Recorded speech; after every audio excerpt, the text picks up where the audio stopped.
hari. Si Rabana ay lumapit sa kanyang kaibigang si Maricha, isang bihasang salamangkero.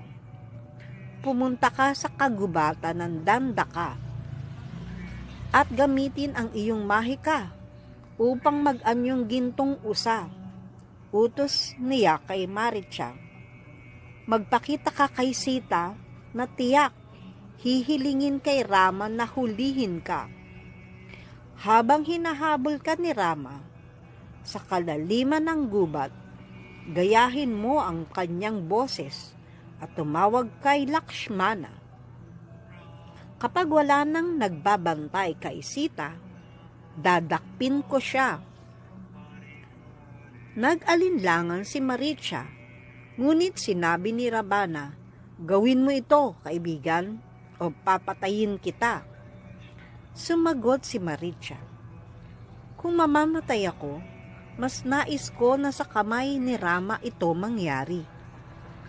Kaya't sumakay silang dalawa sa ginintuang karwahe ni Rabana na hinahatak ng mga kabayong may nakakatakot na mga ulo at lumipad sa himpapawid.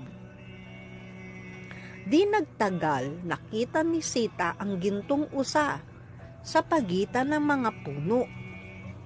Ang mga sungay nito ay kumikislap na parang mga sapiro.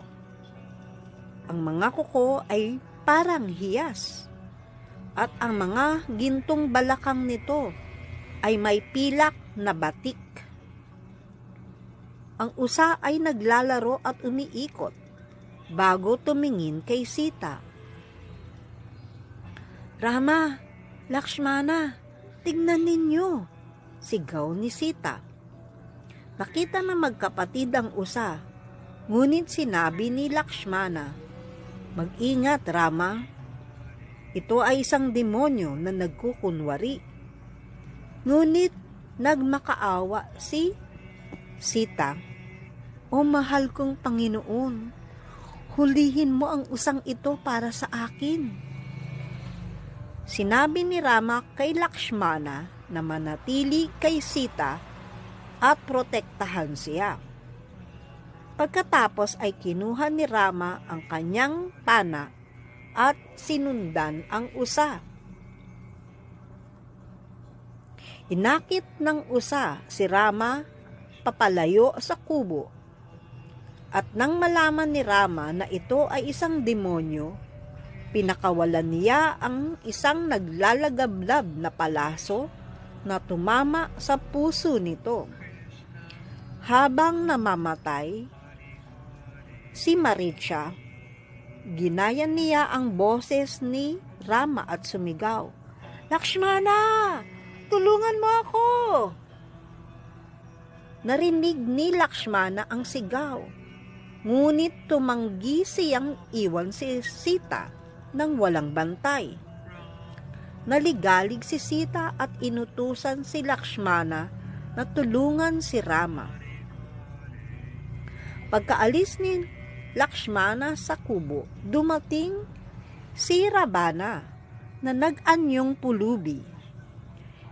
Nang makita niya ang mukha ni Sita na basang-basa ng luha, siya ay nahulog at napaibig. Hindi pa siya nakakakita ng ganito kagandang babae. Humingi si Rabana kay Sita ng tubig at pagkain. At bagamat kinakabahan, sinabi ni Sita na maupo muna ito habang siya ay naghahanap ng pagkain. Napilitan si Lakshmana na iwan si Sita upang hanapin si Rama. Bago siya umalis, gumuhit siya ng isang mahiwagang bilog sa paligid ni Sita at sinabi, kung mananatili ka sa loob ng bilog, ikaw ay magiging ligtas. Ngunit nang dumating si Rabana na nag-anyong pulubi at humihingi ng limos, hindi nagawang tanggihan ni Sita dahil sa kanyang kabutihang loob.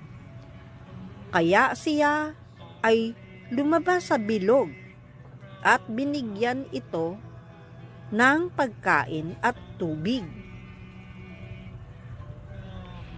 Biglang ipinakita ni Rabana ang kanyang anyong may 10 ulo at sinabi, "Ako si Rabana.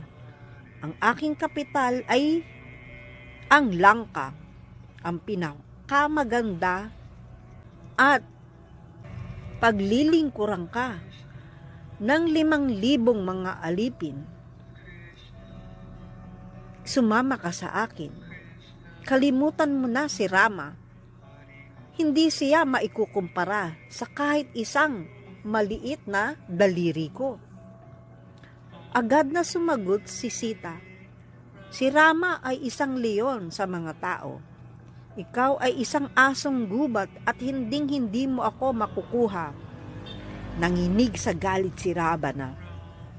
At sa mga namumulang mga mata, hinablot niya ang buhok ni Sita at hinila siya papunta sa kanyang gintong karwahe.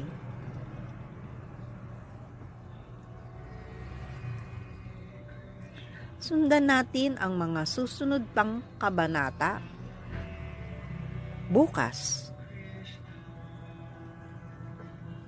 Haribol.